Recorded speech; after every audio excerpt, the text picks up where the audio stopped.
Assalamualaikum warahmatullahi wabarakatuh. Perkenalkan, nama saya Junayati Nanlaita dari Prodi TBP, Teknik Budidaya Perikanan.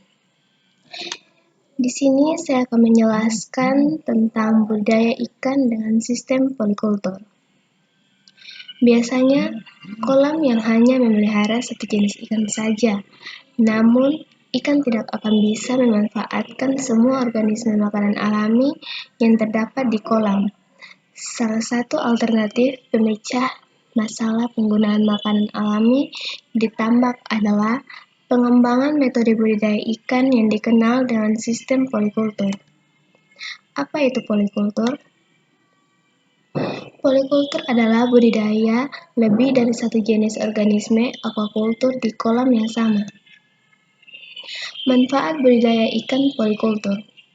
Sistem budidaya ikan polikultur jika diimplementasikan sesuai dengan prinsip budidaya ikan dapat memberi manfaat bagi petani ikan antara lain: yang pertama, makanan alami seperti fitoplankton dan zooplankton yang tersedia di kolam dapat dimanfaatkan oleh ikan secara efektif sehingga tidak ada lagi makanan yang terbuang.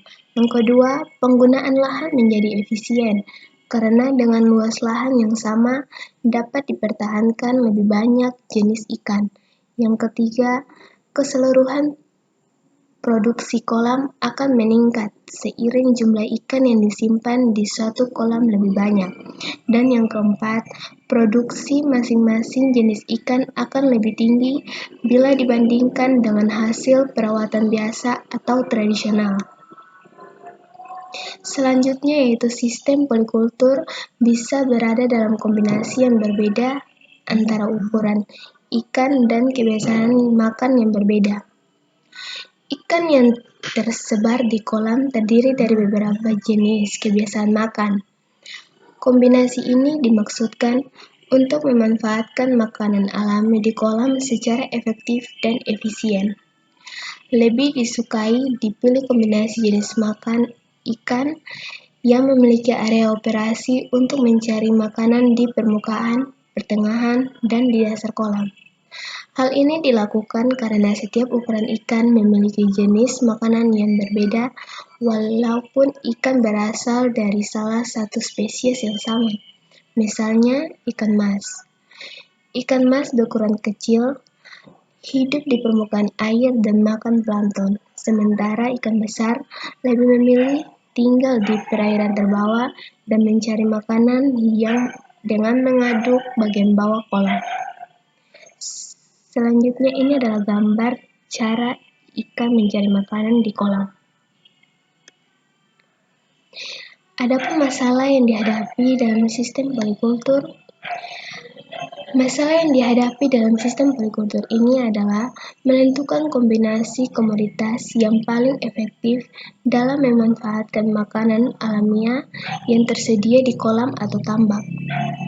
Selain itu, kombinasi jenis komoditas tersebut harus dapat hidup bersama tanpa menimbulkan persaingan untuk mendapatkan makanan atau ruang gerak.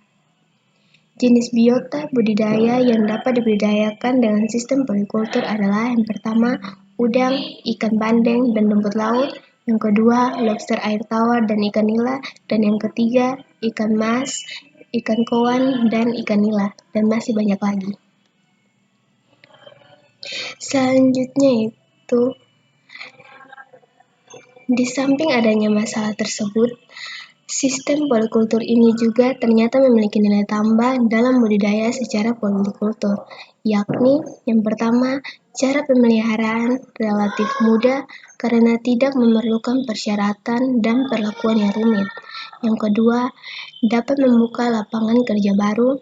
Yang ketiga, komoditas budidaya polikultur mampu berkompetensi dengan komoditas perikanan lain sebagai pemasok devise negara dari sektor non-migas.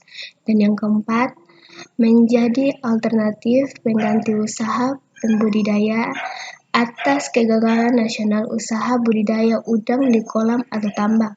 Dan yang kelima, merupakan usaha yang berwawasan dan berorientasi agrobisnis karena komoditas dalam budidaya polikultur merupakan komoditas yang hingga saat ini memiliki peluang pasar yang cukup besar baik di dalam maupun di luar negeri.